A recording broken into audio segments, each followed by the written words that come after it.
வணக்கம். நம்ம சேனலுக்கு ஒரு சப்ஸ்கிரைப் போட்டுக்கோங்க. அது இல்லாமல் இந்த படத்தோட ஸ்டோரி என்னன்னு பார்த்தோன்னா, விஜய் வந்து ஒரு ஜேம்ஸ் பாண்ட் மாதிரி ஒரு கேரக்டர். 5 பேர் சேர்ந்து தீவிரவாத அழிப்பில் வந்து ஈடுபடுறாங்க. அதில் ஒரு தடவை பேங்காக் போகும்போது தன்னோட மகனை வந்து அவர் வந்து மிஸ் பண்ணிடுறாரு. ரொம்ப வருஷம் கழித்து மகனை திரும்ப பார்க்குறாரு. அப்போ விசாரிக்கும் போது அவர் தன்னுடைய மகன் தான் அப்படின்னு அவருக்கு தெரியுது. இதுக்கு இடையில மோகன் அவரோட வந்து கொஞ்சம் ப்ராப்ளம்ஸ் எல்லாமே வருது. மகன் வந்து கொஞ்சம் நல்லவர் இல்லாத மாதிரி போகுது படம்.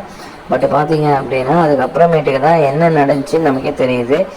ரொம்ப ட்விஸ்ட்டாக போயிட்டே இருக்குது ஃபஸ்ட் ஹாஃப் ஃபுல்லாகவே. செகண்ட் ஹாஃப் பார்த்தீங்க அப்படின்னா அப்போ தான் ஒரு நேர்கோட்டில் வருது. ஏன்னா மகன் வளர்த்தது வந்து மோகன் தான். அவர் தான் வந்து மெயின் வில்லன். இதான் வந்து இந்த படத்தோட பெரிய சக்ஸஸாக இருக்கும். படத்தோட பிஜிஎம்ஸ் எல்லாமே சூப்பராக இருக்குது. படம் வந்து பார்த்தீங்கன்னா ஃபஸ்ட்டு ஒரு ½ அன் ஹவரும் அடுத்து லாஸ்ட்டில் ஒரு ½ அன் ஹவர் சூப்பராக இருக்கும். பார்த்தீங்கன்னா தளபதியும் இளைய தளபதியும் மோதிக்கிறது தான் படம் ஃபுல்லாகவே வரும். கண்டிப்பாக வந்து இந்த படத்தில் வந்து ஒரு ட்விஸ்ட்டாக அடிக்க வச்சுட்டு தான் போகிறாங்க. தேட்டரில் போய் பார்க்கணும். கண்டிப்பாக மிஸ் பண்ணாதீங்க. நன்றி, வணக்கம்.